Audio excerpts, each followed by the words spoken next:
नमस्कार. आज अफाम मार्फत आयोजित महत्त्वाच्या कार्यशाळेसाठी आपण सर्वजण जमलेला आहात. या कार्यशाळेत फार महत्त्वाच्या विषयावर चर्चा होणार आहे. प्रामुख्याने बदलतं हवामान, त्यास अनुकूल असणारी शेती, त्यामधली आव्हानं आणि हे करत असताना जे काही अनुभव आलेले आहेत त्याचं आदान-प्रदान, अशा ह्या अनेक विविध चर्चा करण्यासाठी आपली आजची कार्यशाळा आहे.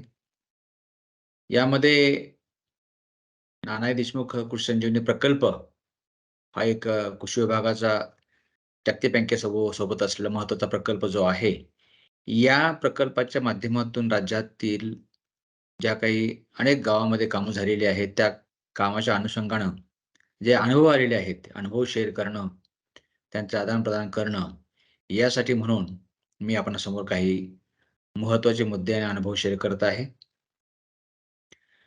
अ, आशा आहे की आपण यावर साधक-बाधक चर्चा कराल आणि त्यानंतरही आपण पुन्हा वेगळ्यानं हवं त्यावेळेला चर्चा जास्तीत जास्त करू शकतो. कारण काही मर्यादा वेळेच्या असल्याकारणानं काही महत्त्वाचे मुद्दे या ठिकाणी मी शेअर करतो आहे. अ, प्रथमतः आपण लक्षात घेऊया की कोणत्याही प्रकारचं शेती करत असताना ज्या काही मुद्द्यावर शेतकऱ्यांना विशेषतः काम करावं लागतं, त्यात सगळ्यात महत्त्वाचा जर काही गोष्ट असेल तर ती म्हणजे हवामान आहे. आणि हवामानाच्या बाबतीमध्ये शेतीवर होणारे जे काही परिणाम आहेत, ते आपण सर्वांना सर्वश्रुत आहेत. गेली अनेक शतकं आणि दशकं आपण त्यावर चिंतन करत असतो, मनन करत असतो आणि त्या निमित्तानं काही गोष्टीचा अनुभव आपल्याला येत असतात. तर ते पाहत असताना आपण ज्या वेळेला अशा प्रकारचे शेतीमधले अनुभव बघतो किंवा शेतकऱ्यांकडून ऐकतो, तर त्यावेळेला आपल्याला काही गोष्टी प्रकर्षाने जाणवतात. त्यामध्ये प्रामुख्यानं हे बदल कोणते आहेत आणि या बदलाचा काय परिणाम होतो आहे आपल्या शेतीवर, याच्याबद्दल जाणून घेणं फार गरजेचं असतं. आणि म्हणून हे जे बदलाचे परिणाम जे आहेत, बदल आणि त्याचे परिणाम, हे गेले अनेक दिवस आपण पाहतो आहे, की पर्जन्यमानामधले अनिश्चितता असेल, पावसाचे दिवस कमी झाले असतील, कमी वेळेमध्ये जास्त पाऊस पडत असेल, सरासरीपेक्षा कमी पाऊस पडत असेल. बहुतांश वेळेला मान्सून लवकर येतो, उशिरा जातो, उशिरा येतो, लवकर जातो, अशाही गोष्टी घडतात. यावर्षी आपण पाहिलेलं आहे. फार लवकर मान्सून येईल असं वाटलं, परंतु उशिरा आला आणि लवकर निघून गेलेला आहे. तसं गारपीट, अवेळी पाऊस हेही बाबी आपण पाहतो आहोत आणि पावसामध्ये मोठे खंडी पडत आहेत. तेव्हा अशा प्रकारच्या ज्यावेळेला गोष्टी घडतात, त्याचा परिणामही निश्चितपणे आपल्या ह्या सर्व शेतीवर होत असतो आणि त्या शेतीतला महत्त्वाचा परिणाम जर कोणता होत असेल, तर तो आहे टंचाई, पाण्याची टंचाई.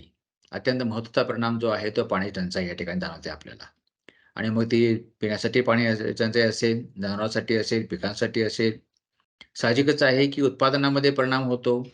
टंचाई झाल्यानंतर आपली वाढ जी आहे ती घटत राहते आणि याचा परिणाम मग सामाजिक परिणाम सुरू होतात, ज्यामध्ये विशेषतः शेतकऱ्यांमध्ये नैराश्य पसरतं, स्थलांतर वाढतं आणि या सर्व गोष्टीचा दुर्गम परिणाम जर बघितला आपण, तर भूगर्भातल्या पाणसाठ्यावर मोठा दुर्गम परिणाम होतो.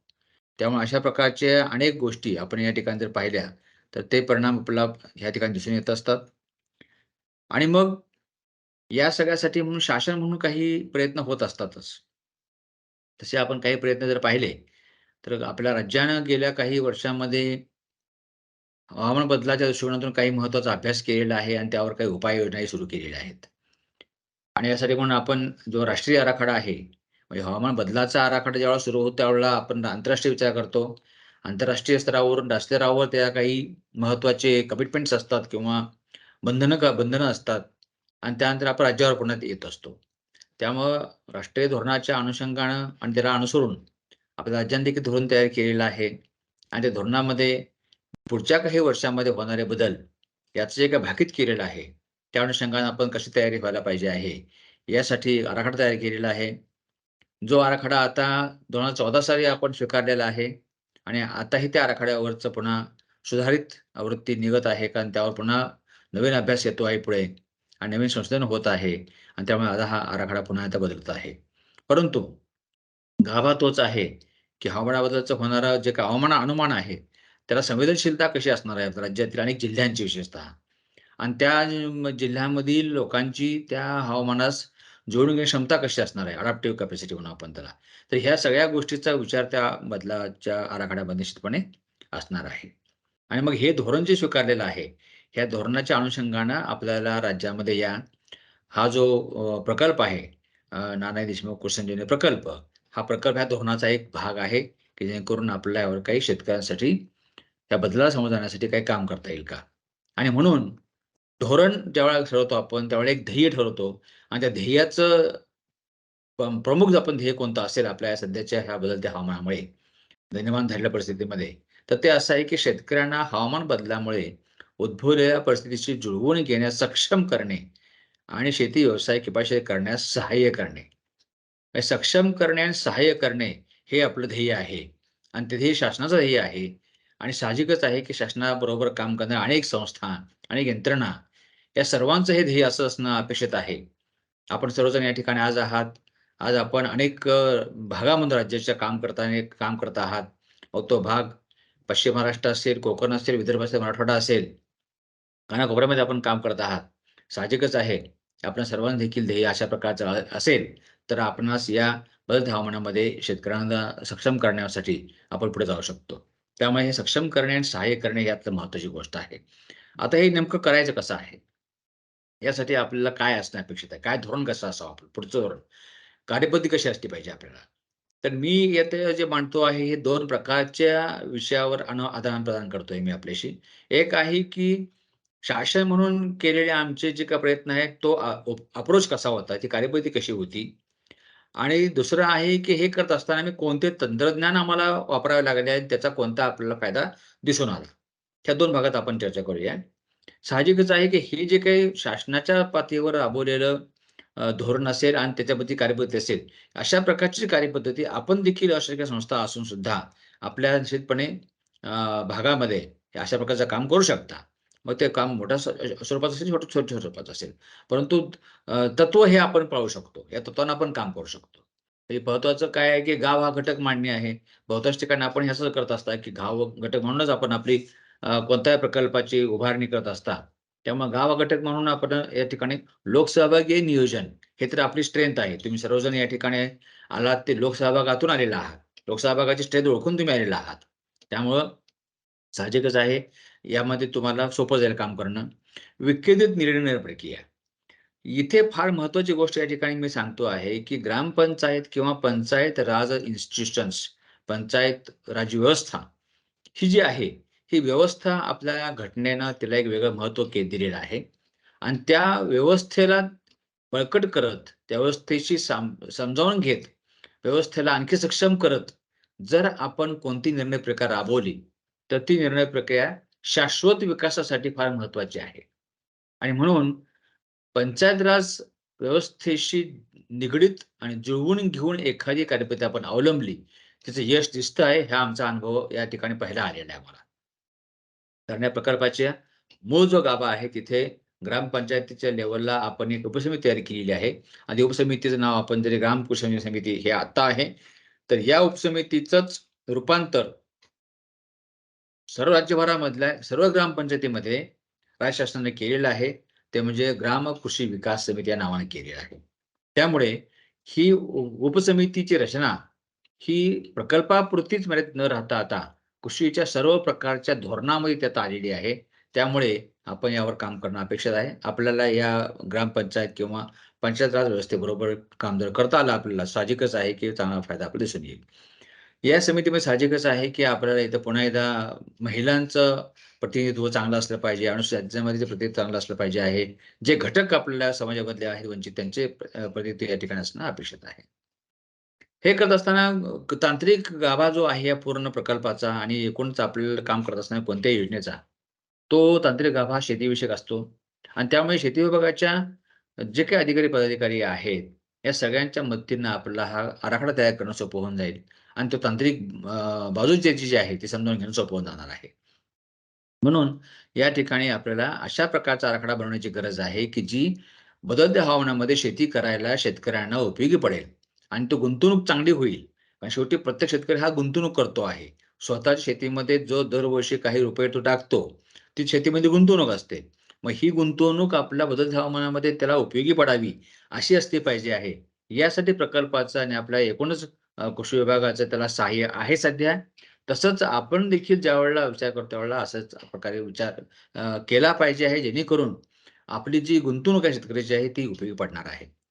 पाण्याचा ताळेबंद, शेतीसाठी पाणी, जमिनीचं आरोग्य व्यवस्थापन, पिकाचं नवीन तंत्रज्ञान, यावर पुढे आपण बोलणार आहोत थोडंसं आणखी काही वेळानंतर. तर हे सर्व जे काही तत्व आहेत, ही एकूण शेतीच्या हवामान अनुकूल करण्याची तत्व आहेत. या तत्वांचा आपल्याला सर्व ठिकाणी चांगल्या प्रकारे लॉजिकली म्हणू आपण त्याला, की व्यवस्थितपणे एकावर एक वेगवेगळ्या टप्प्या-टप्प्यामध्ये त्याचं काम होणं गरजेचं आहे. तत्व सगळी पाळली गेली पाहिजे आहेत. आणि आणि यात महत्त्वाचं आहे, की पुढे आम्ही या ठिकाणी राबवलेली कार्यपद्धती ती म्हणजे डिमांड बेस मागणीवर आधारित संपृक्त पद्धतीने अंमलबजावणी आपण केलेली आहे या प्रकल्पाची. त्यामुळे सॅच्युरेशन मोडमध्ये आपण काम केलेलं आहे आणि याचाही फायदा आपल्याला दिसून आलेला आहे. त्यामुळे ज्या शेतकऱ्याला ज्या शेतीमध्ये जेवढी गुंतवणूक करण्याची क्षमता आहे, ऐपत आहे, ते त्याला करू द्यावी आणि त्याला त्यासाठी पूर्ण टेक्निकली गाईडन्स केलं पाहिजे आहे आणि जे काही सहकार्य आर्थिक सहकार्य आहे, ते त्याला केलं गेलं पाहिजे आहे. त्याबरोबरच अनुसूचित जाती, जमाती, दिव्यांग आणि महिला शेतकऱ्यांना प्राधान्य देणं हा या कार्यपद्धतीचा एक भाग आहे आणि सर्व करताना कागदविरहित डिजिटल प्रणालीचा वापर आपण केलेला आहे. त्यामुळे ही तत्व जी आहेत, ही तत्व फार महत्त्वाची आहे, की ज्याचा फायदा पूर्ण प्रकल्पाला गेल्या 5 वर्षांमध्ये आम्हाला झालेला दिसून येतो आहे. कारण आता 5 वर्षांमध्ये अनेक गावामध्ये हे सर्व परिणाम आपल्याला दिसून येतात. या सगळ्याचा झालेला परिणाम हा प्रत्यक्षामध्ये आपला त्या ठिकाणी शेतीमध्ये, अर्थव्यवस्थेमध्ये आणि गावकऱ्यांच्या राहणीमानामध्ये दिसून येतो आहे. आणि म्हणून ही कार्यपद्धती आम्हाला यशस्वी कार्यपद्धती अशी वाटते आहे. आता ह्यातलं अनुकूलता निर्माण करणं म्हणजे काय आहे? हवामान अनुकूल शेती करणं म्हणजे नेमकं कसं? तर तांत्रिक बाजू थोडीशी आपण या ठिकाणी बघूया. कोणतीही शेती जर हवामान अनुकूल करावयाची असेल, तर त्यासाठी फार महत्त्वाची तत्व आहेत. ते म्हणजे पाण्याची सुरक्षितता, जलउत्पादकता, मृदा आरोग्य, पीक विविधता आणि पिकांची घनता. तर यामध्ये जलसुरक्षितता म्हणजे भूपृष्ठावरील आणि भूगर्भातील पाण्याची उपलब्धता. ती आपण टीसीमध्ये मोजतो. जलउत्पादकता म्हणजे 1 लिटर पाणी आपण ज्यावेळेला खर्च करतो, त्यावेळेला किती किलो उत्पादन आपण काढतो. त्यामुळे उत्पादकता ही जलउत्पादकता वॉटर प्रॉडक्टिव्हिटी या भाषेमध्ये आपण याच्याकडे मोजतो आहे. मृदा आरोग्य मातीमध्ये उपलब्ध सेंद्रिय कर्ब मृदा आरोग्याचा सगळ्यात महत्त्वाचा जर कोणता निदर्शक असेल, तो म्हणजे सेंद्रिय कर्ब आहे. त्यामुळे त्याची किती टक्केवारी आपल्या जमिनीमध्ये आहे, हे फार महत्त्वाचं असणार आहे. पीक विविधता, कारण हवामान बदलतं ज्यावेळेला असतं, त्यावेळेला या ठिकाणी आपल्याला रिस्क कमी करायची असते आणि जोखीम कमी करण्यासाठी आपण विविध पिकं घेणं गरजेचं आहे. एकच प्रकारच्या पीक पद्धतीवर अवलंबून राहून चालणार नाही. म्हणून पिकामध्ये विविधता आणणं देखील आवश्यक आहे. आणि याबरोबरच पिकांची घनता वाढवली पाहिजे आपल्याला. कारण एकाच हंगामामध्ये आपण एक पीक घेतलं तर 100% घनता झाली. 2 हंगामात आपण पीक घेतलं, खरीप घेतला, रब्बी घेतला 200% झाली आणि खरीप, रब्बी, उन्हाळी घेतला आपण 30% झाले. तर हे जे काय आहे, म्हणजे याचा अर्थ काय आहे, की रब्बी आणि उन्हाळी हंगामासाठी तुमच्याकडे पुरेसा पाणीसाठा किंवा ओलावा जमिनीमध्ये असणं अपेक्षित आहे आणि हे जेव्हा आपण वाढवू, तेव्हा घनता वाढणार आहे. घनता वाढली की आपोआपच आपल्याकडची हवामान अनुकूलता वाढणार आहे. रिस्क कमी होणार आहे. त्यामुळे आपल्याला या बाबतीमध्ये एक पिकाची घनता हा एक महत्त्वाचा त्यामधला भाग आहे. हे सगळं मिळून जेव्हा आपल्याला हे शेती पद्धतीमध्ये आपण बदल करू शकतो, त्यावेळेला ती शेती आपल्याला म्हणता येते, की ती हवामान अनुकूल अशी झालेली शेती आहे आणि गावात देखील ही परिस्थिती निर्माण होऊ शकते. याबरोबर तत्त्वाचा एक दुसरा भाग होता ध्येयच आपला, तो शेतीमधला किफायतशीरपणा आणि म्हणून या ठिकाणी आपल्याला जो किफायतशीरपणा आहे, तो देखील कसा आहे, वाढतो कसा? जेव्हा त्या ठिकाणी सक्षम अशा प्रकारची मूल्य साखळी असते. जेव्हा त्या ठिकाणी शेतमालामध्ये वृद्धी करता काय वाव असतो आणि काम केलेलं असतं. त्याबरोबरच जेव्हा त्या एकूणच उत्पादन खर्चामध्ये कपात केलेली असते आणि हे सगळं करत असताना जोखीम व्यवस्थापन केलेलं असतं, त्यावेळेला आपल्याला किफायतशीरपणा वाढलेला दिसून येतो. तर शेती किफायतशीर करणे म्हणजे मूल्यसाखळी, मूल्यवृद्धी, खर्चामधली कपात आणि जोखीम व्यवस्थापन. या सगळ्या गोष्टी आपल्याला असणं अपेक्षित आहे. आम्ही यातला सर्व भाग पूर्ण करू शकलेलो नाहीये, पण प्रकल्पाच्या कालावधीमधला काही भागावर आम्ही यात फोकस केलेला आहे. पण आता मुख्य भर आमचा होता, तो म्हणजे शेतीच्या हवामान अनुकूलता वाढवणे आणि म्हणून आपण त्यावर जास्त काम केलेलं आहे. आता आपण त्याच यात आपण पुढे जाऊया, की ही जी काही रेझिलियन्स किंवा हवामानबद्दल वाढवली आहे, त्यासाठी काय करणं गरजेचं होतं आपल्याला. आणि ह्यासाठी महत्त्वाचा भाग जो होता, तो म्हणजे पाण्याचा ताळेबंद. कारण शेवटी पाण्यावर आपलं पूर्णपणे जे काही काम आहे आपलं, ते काम अवलंबून असणार आहे. शेती करता पाणी, हे ज्यावेळेला आपण विचार करतो, त्यावेळेला यामध्ये पाण्याचा ताळेबंद हा शेती पातळीवर आणि गाव पातळीवर समजावून घेणं, तो तयार करणं आणि त्या बाबतीमध्ये त्याच्यावर अंमलबजावणी करणं, हे महत्त्वाचं होतं. आणि ते आपण या ठिकाणी केलेलं आहे. आपण प्रकल्पाच्या अंतर्गत आपण IIT मुंबईच्या माध्यमातून एक ताळेबंद काढण्याचं टूल तयार केलेलं आहे. पद्धत तयार केली आहे. ही पद्धती आता पूर्णपणे विकसित झालेली आहे आणि ती पद्धती आता प्रकल्पाच्या गावापुरते मर्यादित न राहता, प्रकल्प जिल्ह्यामध्ये पूर्ण ती पद्धती आपण राबवू शकतो आता. कोणत्याही गावात ताळेबंद आपण तसा काढू शकतो आणि पुढच्या वर्षभरामध्ये आपण राज्यामधल्या कोणत्याही गावात ताळेबंद आपण या पद्धतीने काढू शकतो. कारण फक्त आम्हाला कोकण आणि विदर्भाच्या पूर्व विदर्भाचा भाग यामध्ये थोडासा अभ्यासायचा आहे. अदरवाईज बाकी संपूर्ण अभ्यास झाला अशा कारणाने आपला ताळेबंद काढण्याची एक नवीन चांगली पद्धती आपल्या विभागाच्या माध्यमातून पूर्ण राज्यभर आपल्याला राबवता येऊ शकते आणि त्या प्रत्येक गावाला कळू शकतं, की पाऊस किती पडला आपल्या गावामध्ये, किती पाणी जमिनीमध्ये मुरलेलं आहे, किती पाणी पिकांना शोषलं गेलेलं आहे, अपदाव किती निर्माण झालेला आहे, जमीन मातीमध्ये ओलावा किती निर्माण झालेला आहे, भूजलामध्ये किती पुनर्भरण झालेलं आहे. ह्या सगळ्या गोष्टी विचार करून आपल्याला एकूणच पुढच्या काळामध्ये, पुढच्या हंगामामध्ये पीक रचना कशी असली पाहिजे आहे. त्याबरोबरच अपधाव जो वाढत जातोय वाहून, तो अडवण्याकरता म्हणून आपल्याला आणखी कोणते उपाय करणं गरजेचं आहे. हे दोन्ही गोष्टीचं आपल्याला या ठिकाणी ज्ञान होणार आहे. म्हणून हवामान अनुकूल शेतीच्यासाठी पाया म्हणून विचार करत असाल आपण सर्वजण, तर गावचा पाण्याचा ताळेबंद अत्यंत महत्त्वाचा आहे. आणि तो आपण सर्वजणांनी अभ्यास करून काढला गेला पाहिजे आहे. आता ताळेबंदाच्या नंतर जेव्हा आपण काम चालू करतो आहे, तेव्हा साहजिकच आहे, की सर्व प्रकारची गावातील कामाची जी काही साखळी आहे, ही साखळी जी आहे ना, ही हवामान अनुकूलता वाढवण्यासाठीची आहे. मगाशी सुरुवातीला आपण उल्लेख केला, की पाण्याची उपलब्धता, उत्पादकता, मृदा आरोग्य, हे सगळ्या गोष्टी प्रत्यक्ष आम्ही शेतावर कशा करावयाच्या? त्यासाठी आपण काही बाबी ठरवलेल्या आहेत. उपक्रम काय ठरवलेले आहेत. त्यामध्ये जलसंधारणाची कामं आहेत, बांधबंदीची कामं त्यामध्ये आहेत, शेततळ आणि त्याच्या अस्थिरीकरणाची कामं त्यामध्ये आहेत, विहिरींचं पुनर्भरण त्यामध्ये आहे, पाण्याचा वापर करण्याकरता सूक्ष्म सिंचनाचा वापर आहे त्यामध्ये. याशिवाय आपल्याला फळबाग लागवड, वृक्ष लागवड, बांबू लागवडीचं नियोजन करणं आहे. शेतीमध्ये आपण चांगल्या प्रकारे कमर्शियल ॲग्रीकल्चर करण्यासाठी पुढे यायचं आहे. अशा प्रकारे बीज उत्पादनापासून, गांडूळ निर्मितीपासून, रेशीम उद्योग, हे उत्पादक कंपन्यांसाठीचं सहकार्य, हे सर्व प्रकारचे उपक्रम आपण यामध्ये एका साखळीमध्ये जोडले गेलेले आहेत आणि हे सर्व करत असताना सर्व शेतकऱ्यांना कृषी हवामान सल्ला, आपत्कालीन पीक नियोजन, शेतीशास्त्राच्या माध्यमातून टेक्नॉलॉजीचा प्रसार करणं, त्यांचं प्रशिक्षण करणं, हे सर्व बाबी यामध्ये आपण समावेश केलेला आहे. आपण यातल्या काही महत्त्वाच्या गोष्टींकडे आपण वळूया आणि अनुभव आमचा काय आला ते आम्ही तुम्हाला शेअर करतो आहे. आम्हाला जे काही अनुभवाला आलेलं आहे ते असं आहे, की या ठिकाणी आपल्याला अनेक तंत्रज्ञान आम्ही या ठिकाणी जवळपास 21 प्रकारच्या टेक्नॉलॉजीचा आम्ही वापर केला. शेतकऱ्यापर्यंत घेऊन गेलो आम्ही. त्यातून आम्हाला गेल्या 5 वर्षामध्ये जे तंत्रज्ञान अत्यंत उपयुक्त शेतकऱ्यांना जे पडलेलं आहे, त्यातून त्यांनीहून त्यामध्ये स्वतःहून त्यात पुढाकार घेऊन मोठ्या प्रमाणामध्ये अवलंब केलेला आहे आणि त्याबरोबरच त्यांनी केलेल्या अवलंबाचा त्यांच्या शेतीवर, त्यांच्या अर्थव्यवस्थेवर मोठा परिणाम झालेला आहे. अशा टेक्नॉलॉजी कोणत्या जर आपण विचारला तुम्ही आम्हाला, तर आम्ही तुम्हाला या ठिकाणी ह्या 10 तंत्रज्ञानाचा निश्चितपणे आवर्जूनपणे उल्लेख आम्ही या ठिकाणी करतो. त्यामध्ये शेततळ अस्थिरीकरण असेल अथवा नसेल काही ठिकाणी, तर दोन्ही गोष्टी त्यामध्ये आहेत. सूक्ष्म सिंचन, विहिरीचं पुनर्भरण, बीबीएफ तंत्रज्ञान, शून्य मशागत तंत्रज्ञान, लिंबोळी अर्काचा वापर, हवामान अनुकूल वाहनांचं बिजोत्पादन, फळबाग आणि इतर वृक्ष लागवड, शेतीमधला भाजीपाला लागवड आणि रेशीम उद्योग.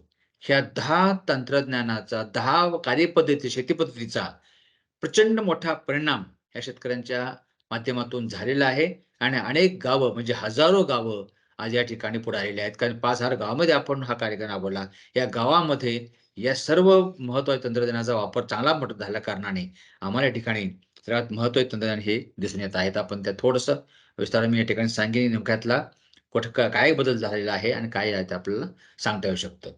एक ह्यामध्ये आहे की शेतकऱ्यांना सूक्ष्म सिंचनाचा अवलंब करण्यासाठी आम्ही ज्यावेळेला प्रवृत्त केलं, त्यावेळेला त्यांनी सर्व प्रकारच्या पीक पद्धतीमध्ये हा अवलंब केलेला आहे आणि त्या पीक पद्धतीमध्ये केलेल्या अवलंबाचा फायदा आम्हाला दिसून आला असा, की आतापर्यंत जवळपास ते काय 3-3.5 लाखापर्यंत शेतकऱ्यांनी तुषार आणि ठिबक सिंचनचा वापर केलेला आहे. त्यामुळे तेवढाच हेक्टर क्षेत्रावर सूक्ष्म सिंचन हे वाढलेलं आहे. बचत झाल्यामुळे पाण्याचे क्षेत्र वाढलंच साहजिकच आहे ते. आणि याच्याबरोबरच त्यामध्ये रब्बीचं क्षेत्र देखील वाढलेलं आहे या गावामध्ये. जिथे-जिथे आपल्याला या प्रकारच्या सिंचन पद्धतीचा वापर केलेला आहे त्या ठिकाणी. या सिंचन पद्धतीमुळे काय झालेलं आहे, की वरून खत घालण्याचं प्रमाण कमी होऊन ठिबक सिंचनाचा द्वारे आपल्याला खताचा वापर वाढलेला आहे आणि त्याच्यामुळे खतामध्ये बचत झालेली आहे. रब्बी क्षेत्र वाढल्याचं आहे.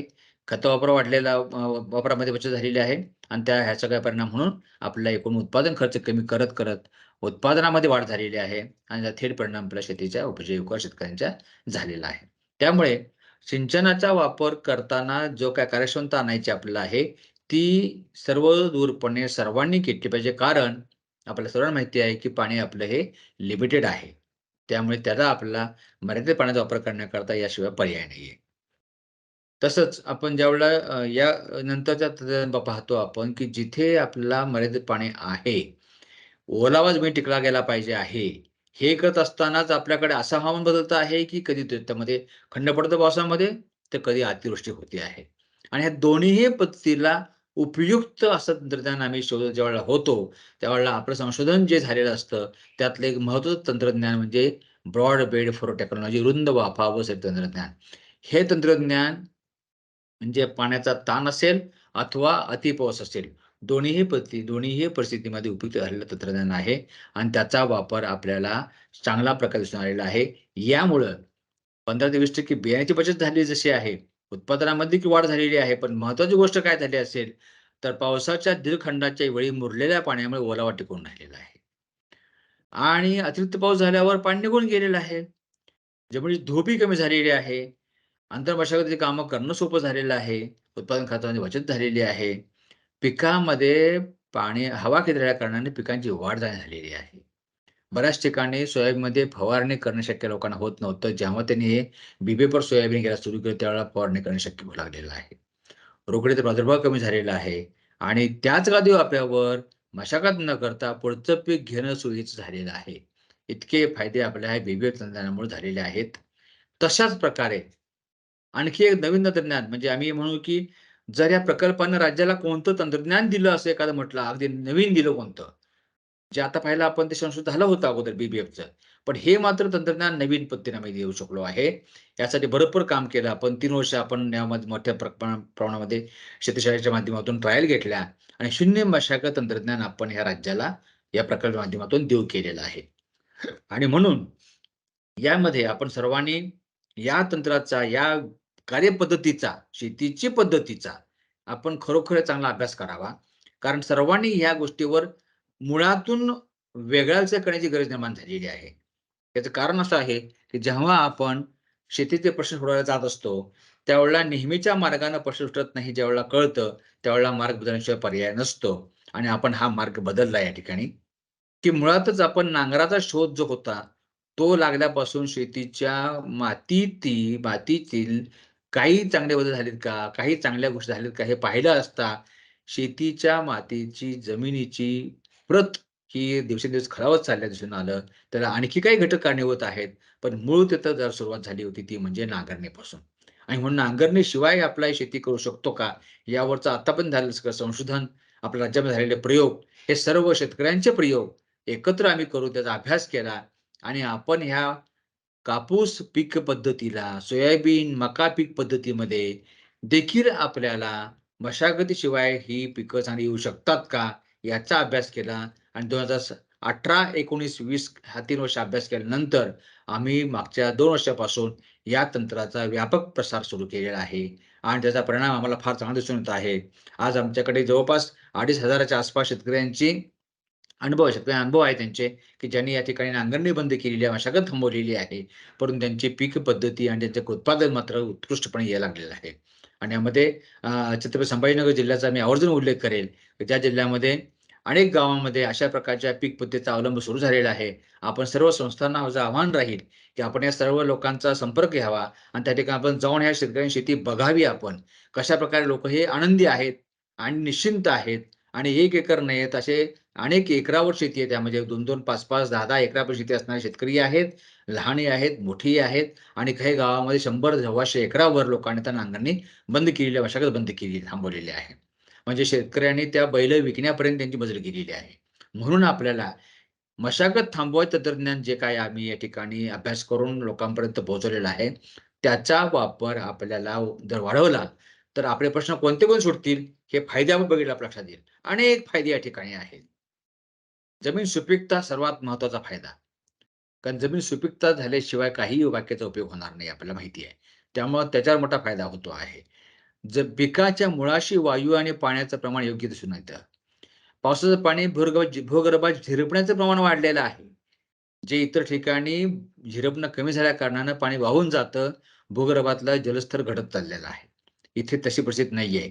आता जस्ट आम्हाला उदाहरण दिसत आहे. 3-4 गावात आम्हाला असे अनुभव आलेले आहेत. या वर्षीचा पाऊस कमी झाल्या कारणाने सर्व ठिकाणी विहिरीच्या पाण्याची पातळी कमी झालेली असताना, ज्या शेतकऱ्यांनी उशिरा मशागत केलेली आहे, त्या शेतकऱ्यांच्या विहिरींची पातळी वाढलेली दिसून आलेली आहे. कारण जेवढं काही 300-400 मिली पाऊस पडला, तो झिरपला गेला आणि ते पाणी त्या विहिरीला आपल्याला मिळालेलं आहे. त्यामुळे इथपर्यंत लोकांचा अनुभव आम्हाला आलेला आहे. बाष्पीभवन कमी होऊन या ठिकाणी ओलावा आपला टिकून राहतो आहे. सेंद्रिय पदार्थ वाढलेला आहे, साठे वाढलेले जे आहेत. जीवनक्षमता या ठिकाणी वाढलेली आहे. गांडूळात संचार सुरू झालेला आहे. मातीच्या कणाची रचना सुधारलेली आहे. जमिनी भेगाणीचं प्रमाण कमी झालेलं आहे. विशेषतः विदर्भामध्ये जमिनी भेगाळतात कारण क्ले कंटेंट जास्त आहे आणि उष्णता वाढल्यावर जमीन भेगाळतात. या ठिकाणचं प्रमाण कमी झालेलं दिसून आलेलं आहे आम्हाला. तसंच सेंद्रिय खत वाढल्यामुळे रासायनिक खताची बचत आपल्याला झालेली आहे. रासायनिक खत वापरायचं प्रमाण कमी झालेलं आहे. त्यामुळे खर्च कमी झालेला आहे आणि म्हणून एकूणच मशागत शून्यावर येऊन मशागतीचा खर्च कमी होऊन आपल्याला या ठिकाणी ज्या शेतकऱ्यांनी हे तंत्र वापरलेलं आहे. ह्या पद्धतीने शेती सुरू केलेली आहे. 1 वर्ष, 2 वर्ष, 3 वर्ष सलगपणे त्या शेतकऱ्यांना एकरी 8,000 ते ₹12,000 चा खर्च कमी होऊन उत्पादनामध्ये वाढ दिसून आलेली आहे. आणि या ठिकाणी फायदाच फायदा दिसत आहे. एकही निगेटिव्ह बाजू या तंत्राची, या कार्यपद्धतीची, या शेतीपद्धतीची आम्हाला अजून आढळलेली नाही. आणि त्यामुळे शेतकऱ्यांनी स्वतःहून या बाबतीमध्ये चांगल्या प्रकारचा प्रतिसाद दिलेला आहे. तेव्हा हे तंत्र आपल्याला हवामान अनुकूल तंत्रामध्ये 1 नंबरला तंत्र येऊ शकतं, अशा प्रकारचा आमच्या या ठिकाणी दावा आहे. त्याबरोबरच आणखी दुसऱ्या कोणत्या गोष्टीला आपण भर दिला होता, जे आम्हाला यशस्वीपणे आढळलेलं आहे, ते म्हणजे हवामान अनुकूल बियाण्यांचं उत्पादन करणे. आणि हे उत्पादन आपण आपल्याच गावामध्ये केलं पाहिजे म्हणून आम्ही जास्त प्रोत्साहन दिलं आणि शेतकऱ्यांनी याला प्रतिसाद दिला. कृषी विद्यापीठामधल्या ज्या व्हरायटी चांगल्या आहेत, त्या व्हरायटीचा वापर या ठिकाणी केला गेला आणि जवळपास आता विचार केला 45,000 शेतकरी नवीन तयार झाले, जे बियाणे उत्पादन करणारे आहेत आणि त्यांनी आतापर्यंत हा मोठा कार्यक्रम राबवलेला आहे. यामध्ये सर्व प्रकारची बियाणं आहेत. सोयाबीन, तूर, मूग, उडीद, हरभरा, रब्बी ज्वारी, करडई, गहू या सर्व पिकांचे बियाणे उत्पादन लोकांनी केलेलं आहे. आणखी महत्त्वाची गोष्ट, रासायनिक कीटकनाशकाचा वापर कमी करत असताना त्याला पर्याय देणं गरजेचं असतं आणि ह्या पर्यायामध्ये आपण जैविक कीटकनाशकाबरोबरच आपण एक महत्त्वाचं म्हणजे लिंबोळी अर्क आणि लिंबोळीच्या अर्काच्या फवारणीमुळे त्या शेतकऱ्यांच्या अनेक प्रकारच्या कीटरोगांचा या ठिकाणी प्रादुर्भाव कमी होऊ शकतो, वाचू शकतो आपली पिकं, हे दाखवून दिलं आणि लोकांनी त्याचा वापर मोठ्या प्रमाणामध्ये केलेला आहे. तर लिंबोळी अर्काचा वापर शेतकऱ्यांनी करून एक चांगल्या प्रकारचं उदाहरण काढून दिलं, ज्यामध्ये पर्यावरणप्रेमी उदाहरण या ठिकाणी आहे. कारण रासायनिक कीटकनाशकं कमी झालेली आहेत. 1-2 फवारण्यामध्ये, 3 फवारण्यामध्ये सुरुवातीला येणारा जो काही किडीचा प्रादुर्भाव होत असतो, तो टाळला गेलेला आहे आणि त्यामुळे लोकांना त्याचा फायदा मोठा दिसून आलेला आहे. आणि म्हणून कडुलिंबाचा वापर, लिंबोळी अर्काचा वापर या ठिकाणी अत्यंत चांगला दिसून आलेला असल्यामुळे एक आम्ही याला म्हणू की पर्यावरणाच्या दृष्टिकोनातून हानी पोहोचवणारं आणि रासायनिक कीटकनाशक वापर कमी करणारं, अशा प्रकारचं हे तंत्रज्ञान आपल्या या ठिकाणी आहे आणि ही हानी आपल्याला पोहोचत होती, ती कमी झालेली आहे आणि त्याबरोबर आपल्याला निश्चितपणे खर्च कमी झालेला आहे आणि रासायनिक कीटकनाशकाचा खर्च कमी झाला वापर कमी झाल्या कारणाने आपला कार्बन फूटप्रिंट ज्याला म्हणतो आपण, कार्बन क्लायमेट चेंजच्या लँग्वेजमध्ये आपण भाषेमध्ये बोललो आपण तर, तर तेही या ठिकाणी आपल्याला कमी झालेलं दिसून येऊ शकतं. त्यामुळे आणि ह्या महिला गटांनी पुढाकार घेतल्यामुळे एक गावातल्या गावात एक व्यवसाय निर्माण झाला आणि महिलांना देखील चांगल्या प्रकारची शेतीमध्ये एक चांगली संधी या ठिकाणी मिळाली काम करण्याची. ज्याच्यामुळे त्यांचा आरोग्यावर देखील चांगला परिणाम दिसून येतो. कारण रासायनिक कीटकनाशक वापर कमी झाल्या कारणाने या ठिकाणी आरोग्यावर देखील चांगला परिणाम आपल्याला दिसून येऊ शकतो. तर हे एक मोठे फायदे आपल्याला दिसून आलेला आहे. याबरोबरच मग शेडनेटमधला भाजीपाला घेणं असे ज्यामध्ये निश्चितपणे इन्व्हेस्टमेंट त्यामुळे मोठी आहे. पण इन्व्हेस्टमेंट जशी मोठी त्याच्याबरोबरच त्याबरोबरच त्या ठिकाणी हवामानाच्या बदलापासून संरक्षण देखील मिळत आहे. त्यामुळे तोही मोठा फायदा दिसून आलेला आम्हाला आहे. घरच्या घर जैविक कीटनाशकं आणि जैविक खतं हे बाजारातून कोणतंही कीटनाशक खरेदी न करता किंवा कोणतंही खत खरेदी न करता आपण आपल्या घरात बनवू शकतो. यासाठी आपण शेतकऱ्यांना प्रशिक्षण दिलं आणि काही शेतकऱ्यांनी आता बुलढाणा जिल्ह्यामध्ये उदाहरण या ठिकाणी मी सांगू शकेन, की त्या ठिकाणी लोकांनी अशा प्रकारचं घरच्या घरी जैविक खतं आणि कीटकनाशक तयार करायला सुरू केलेली आहेत आणि जे स्वतःच गावातल्या गावात इथं एकमेकाच्या सहकार्याने ते वापर करतात आणि त्याचा फायदा लोकांना दिसून आलेला आहे. त्यामुळे एक रासायनिक खताचा आणि कीटकनाशकाचा वापर या ठिकाणी कमी झालेला आहे आणि त्याबरोबरच या ठिकाणी आपल्याला त्याचा एक चांगला परिणाम म्हणू आपण त्याला पर्यावरणप्रेमी परिणाम म्हणू आपण, तो दिसून येतो आहे. त्याबरोबरच आपल्याला पुढची गोष्ट अशी आहे, की रेशीम उद्योग. म्हणजे रेशीम उद्योगाच्या बाबतीमध्ये एक या ठिकाणी सांगेन, की जे नवीन म्हणजे शेतीपूरक व्यवसाय जेव्हा म्हणतो आपण त्यावेळेला कुक्कुटपालन, गाईपालन, म्हशीपालन आणि फार-फार तर आणखी पुढे काही प्राणी पाळण्यापर्यंत जातो आपण. पण रेशीम आळ्या पालन करणे, म्हणजे शेतीपूरक उद्योगामध्ये या ठिकाणी रेशमाच्या अळ्यांचं पालन हा मोठा व्यवसाय होऊ शकतो. हे या प्रकल्पाच्या माध्यमातून आम्हाला दिसून आलं आणि तो अनुभव आम्हाला सर्व मराठवाड्यामधल्या विशेषतः शेतकऱ्यांच्याकडून चांगला जाणवलेला आहे. आणि आजही आता विदर्भामध्ये देखील प्रसार झालेला आहे. त्या मराठवाडा विदर्भामध्ये या ठिकाणी आपल्याला एक नवीन शेतीपूरक उद्योग आपण उभा करू शकलो आणि लोकांचा मोठा प्रतिसाद दिसलेला आहे. 6,000 शेतकऱ्यांनी आत्तापर्यंत या ठिकाणी रेशीम उद्योगामध्ये भाग घेतलेला आहे आणि त्या माध्यमातून अनेक युनिट्स या ठिकाणी उभे राहिलेले आहेत. बीड जिल्हा हा आपला सगळ्यात जास्त संख्येनं पुढे आलेला आहे आणि त्यामध्ये जवळपास 2,500 ते 3,000 युनिट्स या ठिकाणी बीड जिल्ह्यामध्ये शेतकरी उभारणी केलेली आहे लोकांनी आणि रेशीम उद्योगाची एक मोठी उलाढाल या ठिकाणी व्हायला सुरू झालेली आहे. आणि म्हणून आपणास रेशीम उद्योग हा हवामान बदलाच्या दृष्टिकोनातून एक महत्त्वाचा उद्योग म्हणून पुढे आलेला आहे. त्याचा देखील आपल्याला प्रसार करणं आवश्यक आहे. त्यासाठी अत्यंत पोषक असं वातावरण आपल्या मराठवाडा विदर्भामध्ये आहे. त्यामुळे यासाठी असणाऱ्या प्रकल्पाच्या सहकार्य जसं आहे, तसं आता महारेशीम अभियान वगैरे अशा प्रकारचे अनेक प्रकल्प पुढे येत आहेत. ज्याचा उपयोग आपल्याला करता येईल आणि आपल्या रेशमाच्या धाग्याची जी क्वालिटी आहे, ही उत्कृष्ट असल्याचं दिसून येत आहे. कारण या ठिकाणी आपल्याला कलकत्त्यापासून ते साऊथ पर्यंतचे सगळे व्यापारी आता येऊ लागलेले आहेत. त्यामुळे एक चांगल्या प्रकारचं तुतीपासून ते धाग्यापर्यंत, पैठणीपर्यंत आपण देऊ शकतो. अशी साखळी तयार करू शकतो आपण. मग तुतीसारख्या महत्त्वाच्या पिकाची लागवड करून आपण रेशीम उद्योगाला या ठिकाणी पुढाकार घेण्यासाठी प्रवृत्त करू शकता, लोकांना प्रवृत्त करू शकता. तर हे आम्हाला अनुभव आलेला आहे. आपण तुमच्यापुढे शेअर केलेला आहे. त्याबरोबरच या ठिकाणी फळबागा ज्या काही आपल्याकडे आहेत, त्या संपूर्ण फळबागामध्ये विशेषतः शेतीच्या व्यवसायामध्ये फळबागांचं महत्त्व वेगळं आहे. त्याची काळजी वेगळी घ्यावी लागते आपल्याला. मग अशा बदलत्या हवामानामध्ये फळबागांची काळजी घेत असताना आम्हाला लक्षात जी गोष्ट आली, त्यामध्ये प्रामुख्यानं ठिबक सिंचनचा वापर तर आपण कंपल्सरी केलाच केला. पण त्याबरोबर मुळांच्या परिघाभोवती सिंचन व्हावं म्हणून काही नवीन तंत्र आमच्या अधिकाऱ्यांना मी पाठवून दिलं. काही ठिकाणी प्रशिक्षण घेतलं आणि त्यांनी या ठिकाणी सुरुवात केलेली आहे. आणि जेणेकरून आपल्याला मुळात वर पाणी घालण्याच्या ऐवजी मुळाच्या परिघाभोवती खालच्या जमिनीमध्ये खालच्या थरावरून पाणी घेतलं गेलं पाहिजे. अशा प्रकारचं तंत्र आपण या ठिकाणी लोकांपर्यंत पोहोचवतो आहे. त्या माध्यमातून काही फायदाही लोकांना दिसून येत आहे. त्याबरोबरच अतिघन लागवड करून देखील लोकांना आपण प्रवृत्त करतो आहे. म्हणजे फळबागाच्या माध्यमातून उन्नती होण्याबरोबरच या ठिकाणी बदलत्या हवामानामध्ये निश्चितपणे एक चांगलं दुसरं पीक, दुसरा पर्याय त्या ठिकाणी उपलब्ध व्हावा इकॉनॉमिकली, तर तोही प्रयत्न आपण करतो आहोत. तर फळबागा, वृक्ष लागवड, बांबू लागवड हेही तंत्रज्ञान आपल्याला चांगल्या प्रकारे दिसून आलेली आहे. ही पद्धती, शेती पद्धती आपण म्हणूया, चांगल्या प्रकारे दिसून आलेली आहे. आणि याचा उपयोग पुढे जाऊन असा होणार आहे, ज्या शेतकऱ्यांनी फळबागा किंवा वृक्ष लागवड किंवा बांबू लागवड केलेली आहे, ते सर्व शेतकरी कार्बन क्रेडिट मार्केटमध्ये चांगल्या प्रकारे पात्र ठरणार आहेत. तर त्यांच्यासाठी म्हणून हा अत्यंत महत्त्वाचा उपक्रम असल्यामुळे आम्ही यावर जास्त भर दिला होता. आत्तापर्यंत आम्ही 35,000 हेक्टरपर्यंत लोकांपर्यंत गेलेलो आहे आणि पुढे आणखी पुढच्या टप्प्यात देखील आपण यावर मोठा भर आपण देणार आहोत. एकूणच ह्या सगळ्या प्रकारचे उपक्रम राबवल्यानंतर काय फलनिष्पत्ती दिसून आली आम्हाला. आम्हाला जे काही आढळलेलं आहे, ते या ठिकाणी मी मांडण्याचा प्रयत्न केलेला आहे. सुरुवातीला म्हणलं आपण तशा प्रकारे ग्रामस्थांना आणि शेतकऱ्यांना स्वतःच्या संस्थानांची ओळख होऊ शकली ह्या सूक्ष्म नियोजन प्रक्रियेमुळं. त्याबरोबरच शेती खर्चामध्ये बचत करणारे जे तंत्रज्ञान आहे, त्याची माहिती लोकांपर्यंत झाली. त्यामुळे शेती अधिक किफायतशीर होऊ शकलेली आहे. त्यावर विशेष लक्षांक निश्चित न केल्या कारण शेतकऱ्यांना गरजेप्रमाणे गुंतवणूक करता आली. आपण असं काही ठरलेलं नाही, की एका शेतकऱ्याला एक गोष्ट द्या किंवा एकच बाबीचा लाभ द्या, असं न म्हटल्यामुळे त्याचा फायदा दिसून आला आम्हाला. गावामध्ये रोजगार निर्माण झाल्या कारणाने स्थलांतर कमी झालेलं आहे आणि सामाजिक परिणाम एक मोठा दिसून आला आपल्याला या ठिकाणी. तसंच या ठिकाणी जसं मग सुरुवातीला बोललो मी, की ग्रामकोळ संजीवनी समितीचा सहभाग सुरुवातीपासून असल्यामुळे त्याच्यामुळं एक लोकशाही बळकट होण्यासाठी मदत होते. त्याचा विश्वास लोकांचा वाढतो आपल्या संपूर्ण यंत्रणेवर. तर तोही परिणाम आपल्याला दिसून या ठिकाणी आलेला आहे.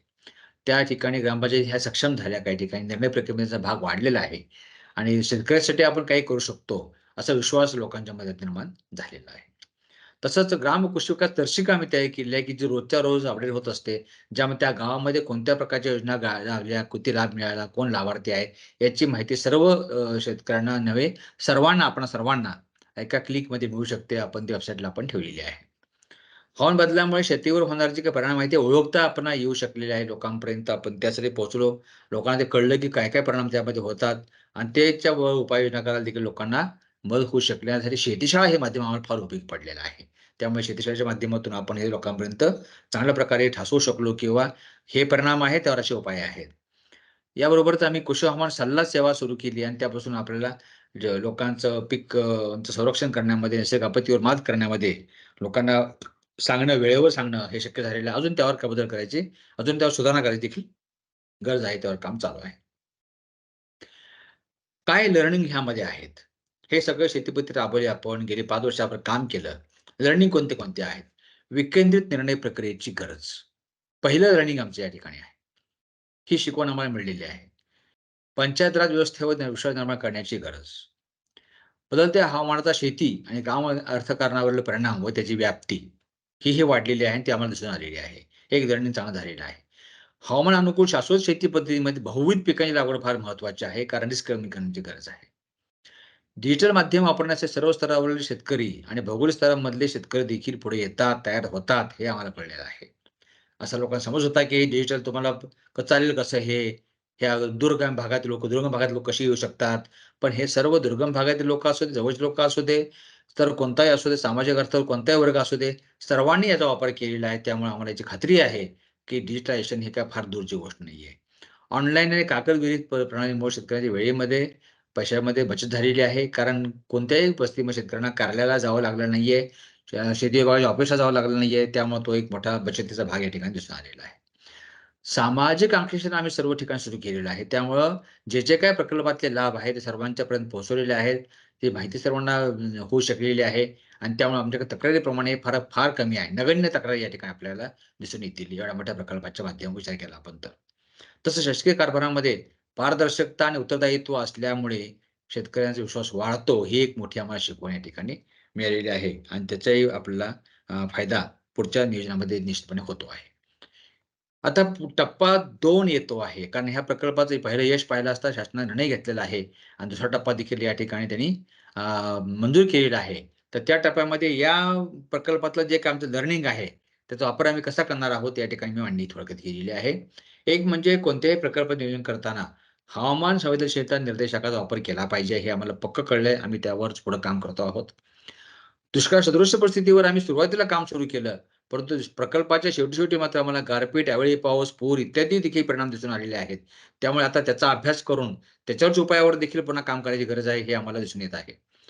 तसं मृद सर्वेक्षणाच्या आधारे गावनिहाय पीक रचनेमध्ये बाबत सल्ला देणं गरजेचं आहे, हे कळलेलं आम्हाला आहे. एकाच गावातील मातीचे प्रकार नाही वेगळे असल्या कारणाने त्यानुसार देखील पीक रचना बदलू शकते. त्यामुळे आम्हाला त्याच्यावर काम करायची गरज आहे पुढच्या काळामध्ये. गावनिहाय, शेतकरीनिहाय कृषी हवामान सल्ला, गावनिहाय म्हणतोय मी या ठिकाणी, शेतकरीनिहाय म्हणतोय. आता आपण तालुक्याच्या लेव्हलला गेलो आहोत. पण शेतकऱ्याच्या त्या स्वतः शेतीवर देखील उपयुक्त होईल, असा पर्सनलाइज्ड एडवायझरी कशी देऊ शकते का? याची पुढच्या काळात आम्ही काम करतोय त्यावर. महिला बचत गटांसाठी बदलत्या हवामानाला पोषक अशा कृषी आधारित व्यवसायांना बळकटी देणं हे पुढचं आमचं ध्येय असणार आहे. त्याबरोबर शेतकऱ्यांना कार्बन क्रेडिट व्यवस्थेचा परिचय करून देणे आणि त्याला तांत्रिक सहाय्य करणे जेणेकरून त्या कार्बन क्रेडिटचा फायदा लोकांना होऊ शकतो. ही दिशा पुढची आमची असणार आहे. कृषी क्षेत्रामध्ये ऊर्जा वापराची कार्यक्षमता वाढवण्याबरोबरच अपारंपरिक ऊर्जा क्षेत्राचा देखील वापर कसा करता येईल? जे काही स्त्रोत आपल्याकडे अपारंपरिक ऊर्जेचे आहेत, मग त्याचा वापर करण्यासाठी आम्ही अवलंब वाढवण्यासाठी काय प्रयत्न करणार आहोत. त्याबरोबर सर्व एक विचार केला असता, एक आपलं कमिटमेंट आहे राज्याचं, देशाचं आंतरराष्ट्रीय कम्युनिटीला, की ॲग्रीकल्चरमधलं कार्बन फूटप्रिंट हे कमी करायचे आहे. आणि म्हणून शेती क्षेत्रामधलं जे काही कर्ब उत्सर्जन जे आहे, ते कमी करण्यासाठी सर्व उपाय सिद्ध केले चालू आहेत, काही केलेले आहेत. तर ते आणखी वाढवायचे आपल्याला आहे. त्या उपायांची व्यापकता वाढवायची आहे आपल्याला. ही दिशा आमची पुढच्या काळासाठी निश्चितपणे ठरलेली आहे. आणि म्हणून या सर्व विचार केला असता, की या सर्व बाबी शासनाच्या स्तरावर ज्यावेळेला आम्ही काम करू, त्यावेळेला केवळ शासन म्हणून आपण काम करून चालणार शासनाबरोबर काम करणाऱ्या सर्व यंत्रणा, संस्था, अशासकीय संस्था, सामाजिक संस्था या सर्वांनी म्हणून अजेंडा आपण जर राबवला, तर आपण लवकर शेतीमधून ह्या कर्ब उत्सर्जनाचं प्रमाण तर कमी करू ते करू, पण शेतकऱ्याला आपण सक्षम करण्यासाठी यशस्वी होऊ शकतो आणि आपली शेती ही किफायतशीर कशी होईल यासाठी आपण प्रयत्न निश्चितपणे करू शकतो. तर ह्या बाबी आपल्या समोर या ठिकाणी मला शेअर करायच्या होत्या. या आजच्या कार्यशाळेच्या निमित्तानं तुमच्यासमोर हे गोष्टी मांडताना मला पण आनंद होतो आहे, की आपण सर्वजण एकत्र काम करत असताना, आपले अनुभव शेअरिंग करत असताना, आपल्या राज्यातल्या शेतकऱ्यापर्यंत आपण चांगल्या प्रकारचा संदेश देऊ शकतो आणि एकत्र काम करून संदेश देऊन आपण त्यांच्या जीवनामध्ये त्यांना फरक करू शकतो. ही खात्री या ठिकाणी आपल्याला मी देऊ इच्छितो. आपण सर्वांना आव्हान आहे, की आणि आमंत्रण आहे, की पुढच्या देखील टप्प्यामध्ये आपण आमच्यासोबत राहा आणि आपल्याला ज्या ठिकाणी काम करायची इच्छा आहे, त्या ठिकाणी आपण या सर्व तत्त्वांचा आणि तंत्राचा निश्चितपणे वापर करा. जे काही तांत्रिक सहकार्य लागेल आमच्याकडून, ते आम्ही द्यायला तयार आहोत. धन्यवाद.